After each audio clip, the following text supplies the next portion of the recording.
So today we are going to look at the first economic and political system. We are looking at communalism, and the emphasis here is to remember the factors of production.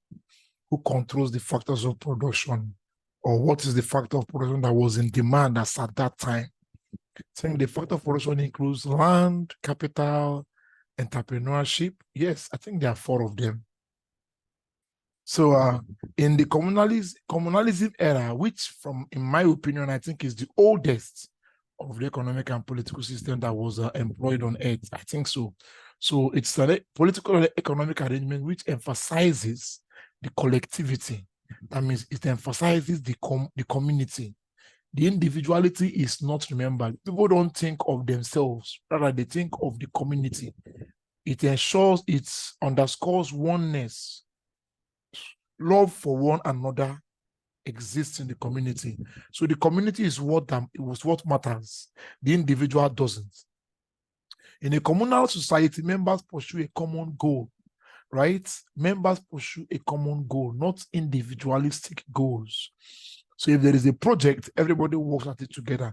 If there is a land to be tilled, everybody works at it together. So back in those days, the world or the society was a very primitive one, right? So let's look at some features of this communalism era. So one of the features is collective ownership of land and properties. So everything belongs to the community. Nobody owns anything privately. An instance could be seen in the time of the early apostles, the early church, where they sold what they had and placed the money at the feet of the apostle, and the apostle gave it out to families in accordance to their needs. So the community is bigger than the individual. Cooperation of members in the execution of developmental projects. So if someone needs a house, the community comes together and erects a house for him. So in such society, it is common in communal societies. They used to exist way back. I don't know whether we still have anything like that now, because the society now is too individualistic. So it discourages members from pursuing individual objectives. Discourages members from pursuing individual goals, individual ideals. The group is more important than the person. So there is a high degree of cohesion, of togetherness, right, amongst members. They have common culture and identity, right? So they are culturally homogeneous. So each member of the society contributes to the decision-making process. Everybody is involved when it comes to making decisions. So let's go to the feudalism era. Right, our objective cuts across the following. We're going to define the term feudalism, see its features, and then look at its merits and demerits.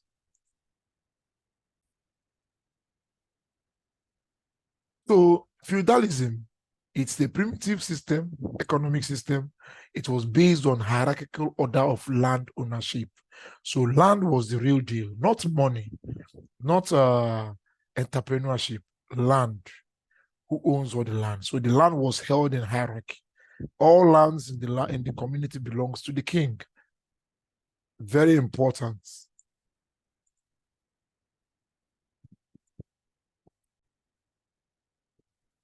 So it was hierarchical. That means there was an order of arrangement, either from the smallest to the biggest, or from the biggest to the smallest. Actually, the biggest to the smallest.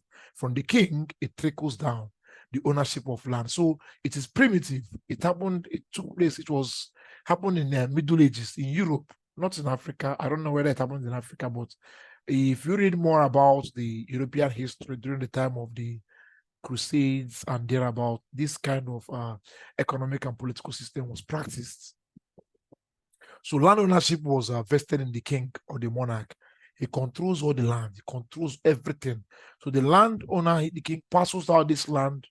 So the king gives out this land to his lords, who in turn gives out this land to the peasants or the serfs. They will always ask you why sometimes to identify these peasants or serfs. Either they will ask you a question to ascertain whether you know whether it's the peasants or the serfs they are referring to. So that was how the land is. So the peasants or the serfs works on the land and pays their tributes to the lord, who in turn pays to the king. Now there are the ninth class they were the ninth class who served the lords and the king by extension. So this period was replaced by the era of industrialization, right? So, but let me show us this image so that we can drive home the point properly. So this is what the feudal era looks like. Can you see the king above here? So this is, he owns all the lands.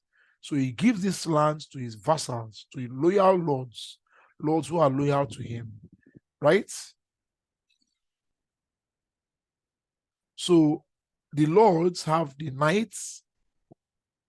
See, let's take a look at this image closely. The lords are loyal to the king. They provide him military aid. He gives them the lands and the peasants, right?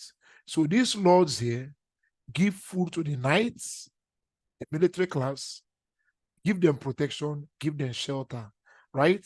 Now, why the knights provide military service and also homage to the lord, by extension, the king. Then the lowest class were the peasants. They live in the manor of their lords.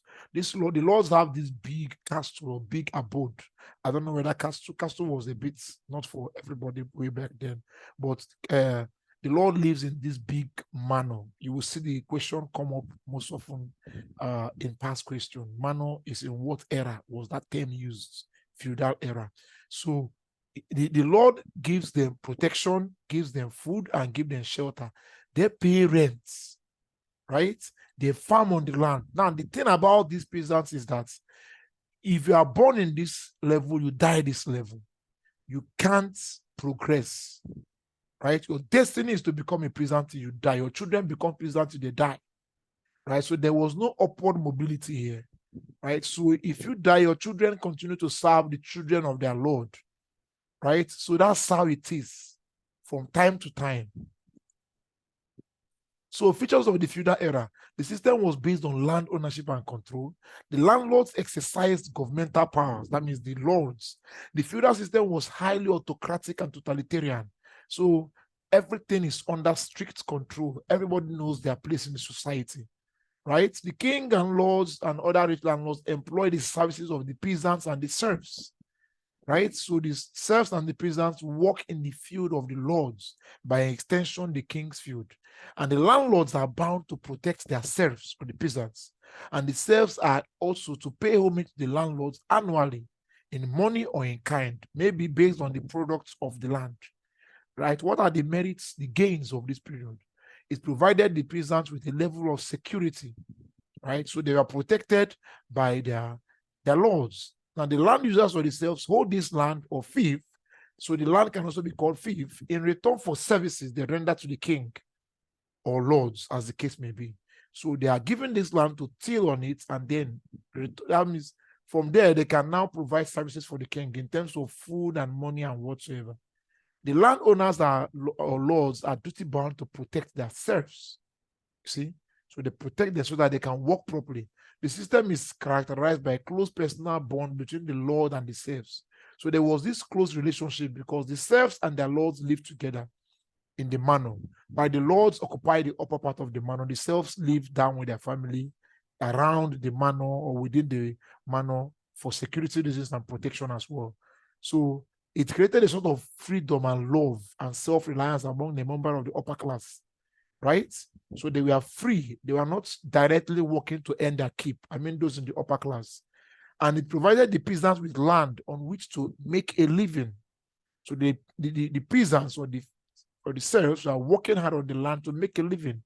The land goes back to the lord when the vassal dies. So when the serf or the peasant dies, the land goes back, except the peasant has a male child who's going to replace him and continue working on that land. So you keep working. There is no upward mobility. There's no a point where you will not make enough money and you are free of this period. You are in it till death do your part, and your children continue from there. So the feudalism system was highly autocratic. The system was exploitative and oppressive on the part of the peasants. They were exploited tremendously. The central government, that means the king, was weak and ineffective. Most of the powers lie with the lords. Now, feudalism created confusion between private and public rights. So basically, the rights of the serfs or peasants wasn't there at all. So there was a confusion, or sort of there was no rights.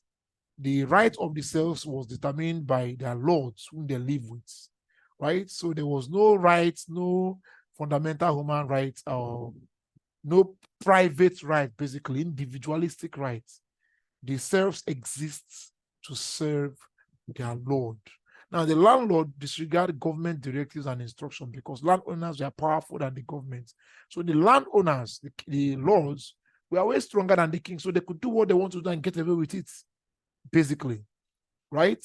So that was the feudalism era for us. I never appreciate this era, and I will never like it. I don't see anything good in it. Imagine me working so hard my life, working to better my lot, and at the end of the day, I still die a serf. My children become serfs, and they die, and their children become serfs as well.